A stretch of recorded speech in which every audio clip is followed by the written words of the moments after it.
Hi, happy Friday, everybody. I am here live to chat with Adam. You guys know Adam from the resilience conversation that we had before. We talked about self care from a male perspective, and he brought up the topic of resilience, consistency, and how he goes about it and defines it. And today he is going to, one second, I'm inviting him. We're going to talk about how getting into a comfort level can lead you to unhealthy habits and the importance of connecting with nature. So, hi, Adam. Good morning. Morning, morning. Okay, so thank you so much for coming back to teach us a little bit more about you know, how to get better and how to stay healthy, right? I guess that's one of your missions. Absolutely. Yeah, I'm happy to be here. And my goal is just to help anybody I can try to be healthier and just better their life in any way that I have the ability to. So, today's topic is the comfort zone and how that can lead to unhealthy habits. So why don't you talk to a little bit about us? We did get a question on the question conversation that we had, and it said, "To how do you know when you're stuck in a comfort zone?" You'll know when you're stuck in the comfort zone because you're just in the same routine every day. You're doing the same things day in and day out. You're not doing anything fulfilling. You're not doing anything to push yourself. And you're not doing anything that makes yourself uncomfortable, whether it's learn a new skill, do something physically that's difficult, put yourself in a social situation that you may not be as comfortable in. So, I mean, well, a lot of people have the fear of like public speaking, right? So it's a pretty common fear in this country. When was the last time you tried to speak in front of a group, whether it's at work? I mean, it doesn't have to be a national conference or, some big event. It could be, you know, teaching a class at your job. It could be, speaking up in a group setting. It can be trying to be a little bit more assertive in your circle of friends when you're out.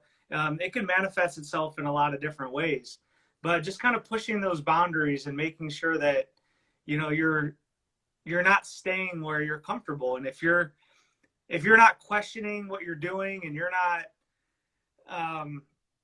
kind of nervous to do something, then you're in your comfort zone. You're doing the stuff that makes you comfortable. Yeah, for sure. I've been definitely guilty of staying on my comfort zone for a little too long in periods of my life, and I have found like such a high on trying different things and pushing my boundaries in obviously different areas of my life, but definitely on the working out area is where I feel that I am a little more daring than in other spots. Do you have a specific area in which you find challenging your comfort zone a little bit easier? Yeah, literally everything I'm doing right now. I've been, if I'm going to talk the talk, I got to walk the walk too. So, Right. social media is definitely out of my comfort zone. I'm not used to doing these live interviews. I'm not used to doing the reels and the consistent posts. Just kind of a couple business startups. I know nothing about the business world. I've been employed by the government for the last, decade and a half. Paychecks always coming in. So venturing out in that world is definitely out of my comfort zone. It's something I don't know anything about. It's been an exciting journey. I've learned so much. From even the stuff that you don't care for, dealing with all the regulation and the paperwork that needs to be filled out. And, I had an idea that I thought was extremely simple. And it turns out there's a lot of logistics to it. So, just learning all these new skills has been a fantastic journey for me to get me out of my, what was my comfort zone. And the reason that I'm here talking about it is because I sat there for so long, and then I decided I just wasn't happy. I actually had a conversation with a colleague of mine 2 days ago. And it was funny that I brought this topic up to you probably about a week ago. Mm-hmm. And we had this conversation. He's like, Adam, I don't understand it. He's like, I have a steady job. I have a good marriage. I have the house I want. I have the car I want, but I'm miserable. And I'm like, because you're stuck in that comfort zone. You do the same things day in and day out. You're not challenging yourself. You're not fulfilling a passion. And that's why you're miserable. And, you know, that's why a lot of this country is miserable. Anxiety, depression is through the roof. And it's because we all just go about our day. We work our 40, 50, 60 hours a week. You know, we do our happy hour on Fridays, and it is the same routine week in, week out. And we're taught that that's what success is. And I've learned over the last year, I mean, I don't want to downplay our COVID pandemic. And I'm sorry for anybody who's lost somebody to it, but COVID has been a fantastic eye opener. Excuse me. It's been a fantastic eye opener for me about how short our life is and why I shouldn't just be going into an office 40 hours a week and doing the same things day in and day out. It's interesting that you mentioned that, because I actually am reading a book that is called The Big Leap, and it's a easy, fabulous, quick read, but it talks a lot about how many of us get stuck on, I think he calls it the zone of excellence, and how we are comfortable, we are getting the paycheck, we're feeling like at first good because we have the job, we have it, just like you mentioned, the same routine. But then many of us are so scared and so afraid and so naive from the idea of going into the zone of genius. So I thought it's amazing how it actually is called connecting your conversation with your colleague, the book that I'm reading, the conversations that we're having, and how we both have been guilty of being stuck in this zone for me, it was a little too long to just, now looking back, it makes me reflect a lot on all the things that I could have been doing. But I also do think that there's a season in your life in which it's okay. And then it's also okay to just proceed and move on and take that step forward and decide how to move about a more courageous life. What are your thoughts on that?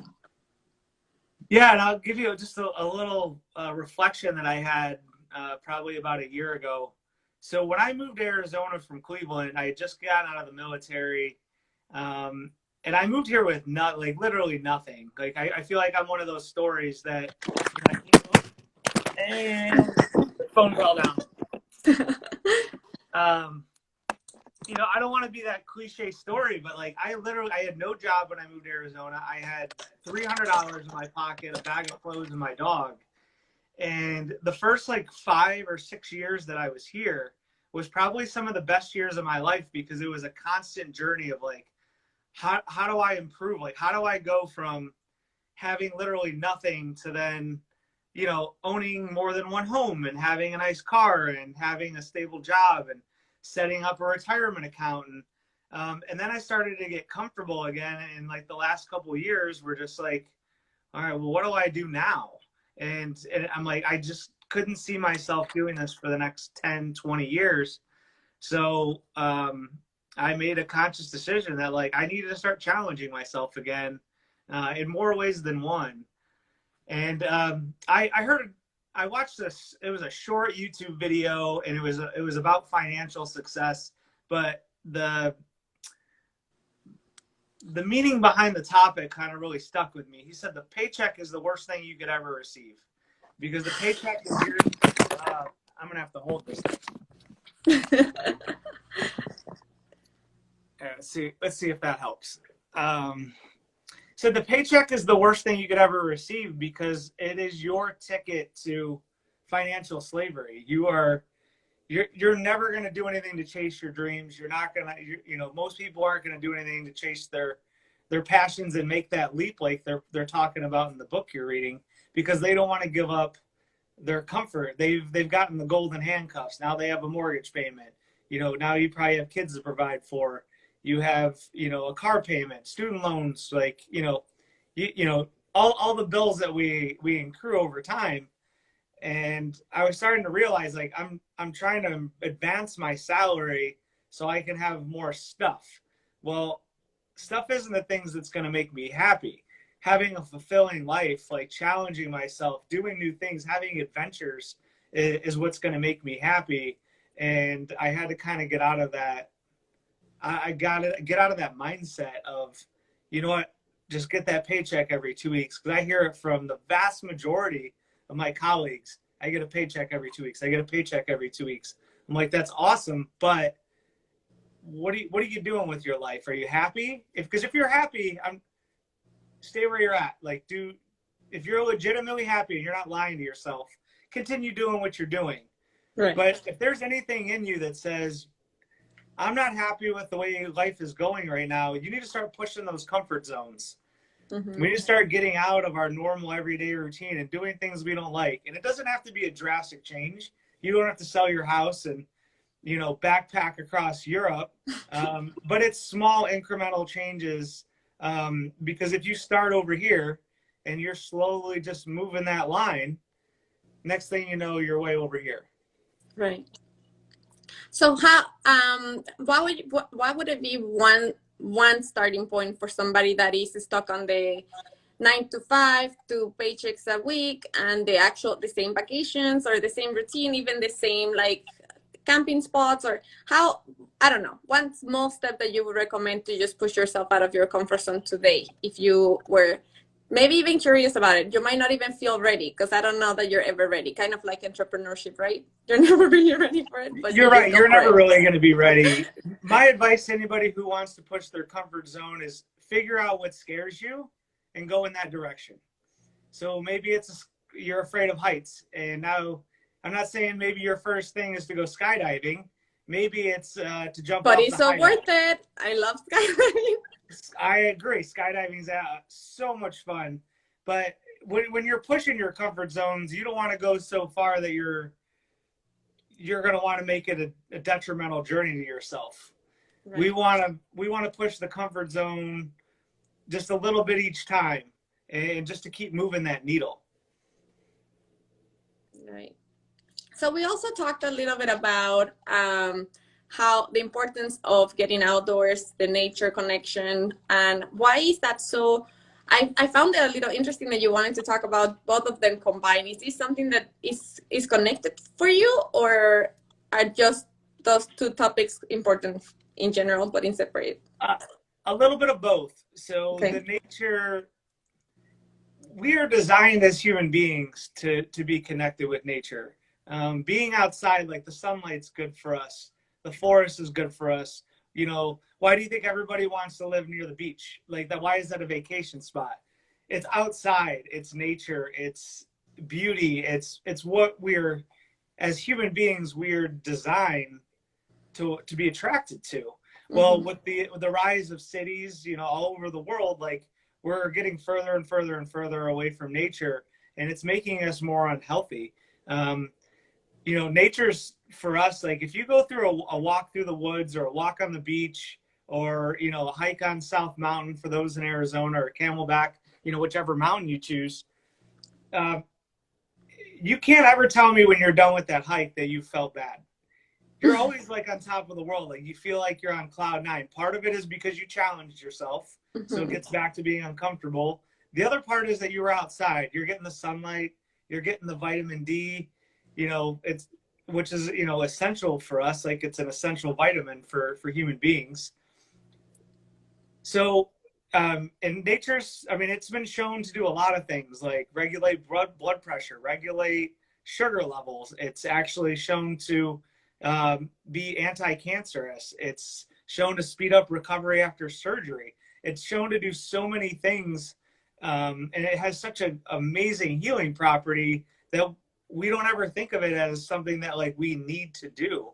We're comfortable in our air conditioning. We're comfortable in our houses, in our cities, and, just kind of going about our day. So yes, I believe they're independently important, but like, just as we find comfort in like being indoors, especially like in this hot weather, if you're from a cold climate, you don't want to you want to be indoors where it's nice and warm.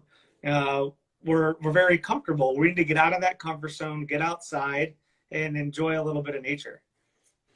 Yeah. There's something about that breeze, just feeling away from the AC and just feeling an actual breeze, maybe hanging on a hammock, that is just beautiful and amazing. I love being outdoors, but hiking is definitely my happy place. So I couldn't agree more with you, but I just found it interesting that you were connecting them so much. So hiking for me at first, it was my first step towards working out. So it was my first challenge, my first step towards, I guess, some comfort zone. And now it's definitely my happy place. Yes, I mean, you can kind of see firsthand how important like just being outside, and, Yeah. and you're kind of, yes, again, you're combining the two. You're giving yourself a challenge. Yeah. And then I know from doing the Grand Canyon with you, like when Camelback gets a little bit easy, maybe you climb up once or twice, or maybe you decide to go full in and want to hike the Grand Canyon. But if you remember, outside of just being sore and tired, like the mental state you were in when you finished, like what kind of described everybody watching, like what that felt like? Finishing the rim to rim, you mean, Yeah. was definitely a high. I mean, this has been an item on my bucket list for as long as, since my very first hike and since the first time that I realized that the Grand Canyon was one of the seven beauties of the world, and being so close to it, it became a challenging. But it was, so years ago, I did the Bride's Angel, and I mean, I was almost crying on my way back up. I was exhausted. I was not prepared. I didn't have enough water. I didn't have the right shoes. Nothing. It was out of this world hard. And that time, it's when I decided that this is something that you have to, be a little bit more ready for. But the high that you get once you finish such a big challenge or something that you have never tried in your life, that you're super scared of, that you are terrified but super excited about, is amazing. So your feet might be tired, but your mind is racing in such freedom, and you feel so empowered and excited. And I don't know, I don't even know how to describe it. Like, I wasn't even that hungry because I was just enjoying the fact that I did it and how beautiful it was, and how the only way to see that beauty is by you getting down there, right? I was amazed by the waterfalls way down on the canyon. Like, I was in awe, and I was also really proud of myself of the fact that I did it with my husband. I thought that was such a cool thing to do together. And yeah, I don't know. I don't even have the words, but it's something that now I'm craving. Like, now I want to go back because it was so amazing and so worth it to me. So it goes back to the beginning of the conversation. You really pushed your comfort zone, Yeah. and now it's like, what's next? And once you do something that seems insurmountable, one, it builds just confidence overall in yourself. You're like, I can do, if I can do this, I can do anything. Right. And now you're looking for that next challenge. And I mean, I found myself doing that in the physical world for a while, being, an ultra marathoner and trying to do different things. Is pushing those boundaries of it. I don't care how bad I felt during a race. And I just raced on Sunday for those that don't know. And the course was 3 miles too long. They're longer than it was supposed to be. Wait, I'm going to stop you right there because of course, people don't know. So be specific. Just say the amount of the miles that you had to run. And so the amount we were supposed to run was 62.2. Okay. The miles I ended up running was 65.49, according to my GPS. Yeah, like it was, when you think you're running one distance and then all of a sudden you find out like the course is mapped out incorrectly, it can be a mental challenge because you're already exhausted. Like, you're already expecting, like, okay, like, it's, when my watch hits 60 miles, it's like I only have 2 to go. And then I hit the last aid station fully knowing, like, I'm like, oh my God, there's 5 miles to go. Like, but I thought I had 2. It can create like a challenge within the challenge. And when I was done, like, it didn't matter that it was 3 miles longer. It was just, I was 100% exhausted. Like, if you would have saw me that day, like, I was sitting in a chair. All I wanted to do was eat. I was starving. I was probably not the most pleasant person to be around, but like after like 10, 15 minutes of that, and the realization set in of like what I've just accomplished, which for me, that was the hardest run I've ever done in my life. I have never done anything. The Grand Canyon was extremely difficult, but it had some flat at the bottom. This course literally had 0 flat. It was either up or you were running down, which was very taxing on the body and the mind. And so once I realized like what I accomplished, like I just felt alive, and that feeling has been carrying with me all week. And I'm like, what can I do now? And it's actually infiltrated other parts of my life. So like now I've completed that challenge, and I'm on like this high. Like I've been doing so much better in other aspects of my life. You know, trying, you know, with the business stuff, been a little bit more motivated to this, a little bit more motivated to that. And I think like success and challenging yourself just keeps compounding until you're really moving the needle like way further than you ever thought you could go. Right. But I definitely have to agree. I feel like the confidence that you can gain and the empowerment that you can gain out of one activity, like like your 65 miles, definitely translates in all areas of your life. I feel like it was after the Grand Canyon, the Ring to Ring, that I was just like, yeah, I can own my own business. Yeah, why not? Like, it's just at the end of the day, at the end of all the workouts, at the end of all the hard, uncomfortable, scary action, I do think that it's a mind over body activity, regardless of what it is. It can be working out, it can be starting a new business, it can be trying to skydiving, if you like facing your fears head on. It all is gonna take like that mind work to actually show up and do it. Because you can go to the skydiving activity and you can get as high as in the plane, but if your mind tricks you and gets ahead of you in that plane, you might not do the jump, right? Somebody's gonna have to push you, maybe, I don't know, but it does come at the end of the day. I feel like it's a mind over body game that it stimulates all areas of your life, which is I find it awesome. I find it amazing that you can start building the momentum in one way.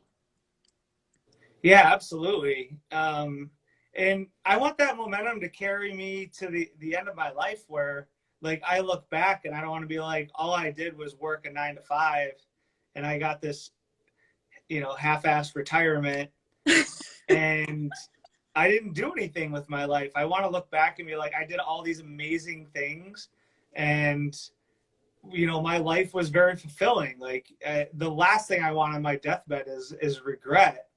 And again, that kind of goes back to like the, you know, COVID kind of waking me up. Be like, you know, life can be short and it could take you at any time. My grandmother used to say, I want to get it correct.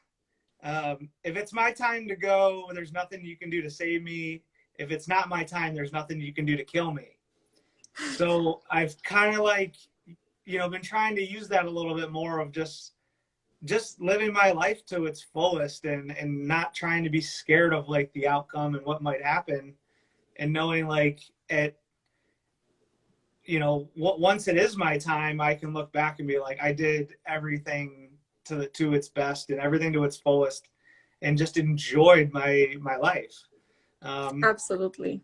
I know a lot of people probably don't know this, but like, you know, life took my dad from me when he was 33 years old. I was, you know, I think 8 or 9 years old when that happened. And, you know, that's always just kind of stuck with me as well. Like it can happen to anybody. And I'm not saying go out there and take like crazy unnecessary risks, but taking risk is going to be good for you. Yeah, especially I'm so sorry to hear about your dad. I actually did not know that. But that has to be super, super tough to lose him at such a young age. And I feel like we often forget that accidents can happen in any given minute, in any given time. Like thinking of the worst and the worst outcome and live a life of fear can really stop you from living, right? So you are just in constant anticipation of something bad happening, but in reality, nobody really has that much control. No, I read recently out of a book something that was beautifully, and it took me like to a second of reflection of where It says nobody knows enough to be a pessimist. So nobody knows enough to just like, oh, this is gonna happen, so that's why we shouldn't do it. Like, I completely agree. This is actually one of my, if you know me in a personal level, you know that I love to live with no regrets. Like, I will go out of my way to make sure that at the end of my day, whenever that day is, I am happy with who I am. And I also left a really good example for my kids to do the same thing. So out of one of my big motivations to get out of my comfort zone was becoming a mom and showing them, hey, you can do it too, and this is how you should try it, and don't get stuck, because sometimes that stuck, like getting out of it, can take you years. She's terrible. Oh, and so I started reading, or I just finished a book called The Comfort Crisis not too long ago. It's a fantastic read. I can't remember if I mentioned it during the last time we talked. But there's a section of the book where they talk about how Americans don't embrace death. And like, we avoid it at all costs. And it's this, I don't know, it's this negative thing, which of course it is, because we experience loss. But they say if you embrace death, you can truly live. And I think that just kind of what we covered, like, accidents can happen, you know, I could be gone tomorrow, or I could be here till I'm 100, but we have no idea what's in store for us. So make sure we're just getting the most out of what we got every day. So for those, if you hate your job and you hate living, you know, being in a cubicle 40 hours a week, like, figure out how to not do that anymore. And for those with families, it's probably a lot more difficult. You can't just tell your boss you quit and then, you know, your kids have no health care, and you know, for the single people in the audience, it may be a possibility. You know, I think I'm gonna correct you right there. I feel like it's a possibility for everybody, but it's a different level of difficulty, right? Correct. So you have to have a backup plan if you have a family, because you obviously don't want to show up and say, oh, no more bi-weekly paychecks here, you know. But you have a backup plan. But it's definitely doable. Like, regardless of your situation, single, with family, if you're currently hating in the position in which you are, you can change it. Yeah, and you're just gonna have to make some sacrifices, which is the other thing that goes along with being comfortable that we don't want to do. We don't want to make the sacrifices to do the things to get us to where we need to be, whether it's training for that marathon I felt that stuff. I felt it. Or working on your business on the weekend, so you don't have to work in your cubicle anymore. So there's going to have to be some sacrifice made up front. I wish I would have known all this stuff when I was 18 years old, going in, coming out of college. Now I'm 40 with a full-time job and, you know, family. And it's definitely creates a bigger challenge for me, but it's not a challenge I'm unwilling to take on, because I know if I don't do this, that I'm going to be miserable and life is going to be unhappy. So I'm going to have to make sacrifices to get to where I want to be and get out of that comfort zone. I have a good friend of mine who I work with who's kind of going through the same journey. And, we have lunch frequently because we're both scared. And it's a scare. And a lot of people don't want to admit it. Like, you're like, you're an ultra marathoner, you're a SWAT guy, you're this, you're that. And you're like, I'm like, dude, I am scared to go through this journey because I don't know what the other side holds, but I know if I don't do it, I know what happens if I stay. So it's just something that I have to do to push out of my comfort zone, and knowing, you know what, life may be tough for a little while. Maybe we don't have all the luxuries that I have, that I have right now. So it may be giving up a car. It may be downsizing a house. It may be, I may not be doing those happy hours. I may not be doing a lot of things, but and I'm hoping it's in the short term. Yeah, but Clarita making those sacrifices to know that the long term, to do things in the long term and to fulfill every day is the goal. Yeah, Clarita just said, yes, fear is scary and fear equals courage. So I completely agree. I feel like we live in a culture in which you don't, it's so hard to admit that you're scared. It's not an open conversation. It's not something that you can just call a friend and say, well, I have friends, thankfully, that are amazing and can put up with these conversations. But some are afraid of even having those conversations with their loved ones of like, I'm scared about this scares me. But then I find it so refreshing to welcome the feeling. Like I almost use it as motivation. I'm afraid of of box jumps because I know that if I fall, it's gonna hurt, and I know that that hurt is gonna take like 2 weeks, and obviously gonna give me a scar. Like all these consequences come to mind. But the moment that you start giving into fear and overthinking is actually when that overthinking takes place, versus acknowledging the fear and then maybe taking a deep breath and going for it. Because then, like you said, you might not know exactly what's on the other side, but you also know that staying where you're at is not necessarily fulfilling or taking you to the life that you really, really want to live. It's Yeah, and I crazy. see this a lot with like I'm a domestic violence detective, and I see this a lot with my victims. They don't want to leave their abuser because they don't know, it's scary to leave. They're familiar with the situation, no matter how bad the situation is, and they don't want to push out of that comfort zone to go find out maybe it's worse out there, maybe it's better, but they don't want to leave that situation. Yeah. Ugh. Oh my gosh, you're touching topics that I like obviously break my heart, but getting out of your stuck position takes courage, takes guts, takes maybe the 5 minutes of bravery to just make the decision, right? Because honestly, it's just one tiny decision at a time. You don't have to, like you said, you don't have to go back to in Europe, even though that would be amazing. But you know, you don't have to start there. Tiny little steps, tiny little decisions that can move you forward. Then you're gonna realize that those tiny steps are helping you in all areas of your life to take bigger leaps. And like you said, move the needle more than you thought it would be possible. That I really like that. I really like that. Well, I know, last but not least, I know that we're running a little bit of time out of time, but I know that you have something cooking that I'm super excited about. So why don't you tell us about this tremendous workshop that I'm gonna partake on and learn from? All right. So, it's I absolutely love these talks, and I can put out all the content I want on social media. But like I said before, like if you're gonna talk the talk, you need to walk the walk. So I put together a workshop that's going to happen October 23rd in Tempe. It's going to start at 7 a.m. Yes, I know it's a Saturday, but everybody works Monday through Friday. It'll go till about noon. And the first part of the workshop is going to be a workout. It's probably not going to be your standard boot camp workout. I have something unique that I'm going to kind of plan. I want to make it a lot of fun for everyone that comes.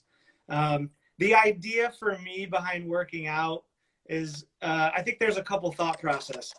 You're either training for something and you're going to be kind of structured and you're going to have to go with a plan and progressive overload and all the, the tech. Well, I'm not going to get in all the technical terms when it comes to training. But the reality is if you're just trying to be healthy and you don't have anything specific, you're not training for a marathon, a CrossFit competition, a powerlifting, whatever it is, and you just want to be healthy, we need you to just get you out there to move. 30 minutes to an hour a day, just get out and move a little bit more. And that's kind of be the idea behind the workout. It's also going to be probably a team building exercise. I think we're going to have a lot of fun with it. After the workout, we're going to do like 2 hours of classroom instruction. I have this really cool like yoga studio rented out, so it's not going to be in a conference room. It's going to be a little bit more of a relaxed atmosphere. We're going to go over all 4 pillars of resilience, and I'm going to give you guys practical exercises to do to take with you to make sure you're getting out of your comfort zone and to make sure you're working on your own personal goals. And then we are going to end the workshop with Yoga Nidra because, I think it's really important that we relax our minds and that we take the time for ourselves to just decompress. So we're going to have some fun in the morning. We're going to learn some stuff in the middle part, and then we're going to end the day with yoga nidra. We'll have food, refreshments, and things like that. And then around noon, we'll get out of there for the day, and we'll make it optional. If people want to go get lunch or go grab a drink or whatever it is, we can talk about that after the workshop. It's $150 for the workshop. We have to cap it at 10 people. I'd like to be able to do a little bit more, but the studio, I like to be able to do more because I want to reach more people. But I know smaller groups gives you a much more personal experience, and that's what this is about. So the third pillar is going to be social resilience. One question, sorry. Somebody's asking if you're gonna go be live as well. So this is a live workshop. If it's gonna take place in Arizona. So if you're not in Arizona, maybe you're more than welcome to fly over and join the workshop, but it's not gonna be online yet. So I am going to, we obviously can't, there's no way I'm going to be able to do the workout live, just because of the way it's set up. It's just not possible. But we can do a live classroom version for a discounted rate where you can follow along through like Instagram live. Like we could put it live, or I'm gonna create a link so you can come in and join like at least the classroom portion, and then the yoga nidra portion. Like just find a nice quiet place in your house, and that sounds amazing. Maybe you can get 2/3 of the workshop. You just aren't going to be able to get the actual physical interaction, which I think is really important. I know we, over the last year and a half, we've been going to Zoom trainings and everything's over the phone. And if I'm going to teach everyone that, being social and being socially resilient is very important, then one of that aspects is to be there in person and to interact with the people that are present, and to interact with me, and create a social atmosphere. And I don't think it really creates the same environment when you're watching live. But if people do want to do live, we will create a link, and you'll be able to watch a portion of it for a discounted rate.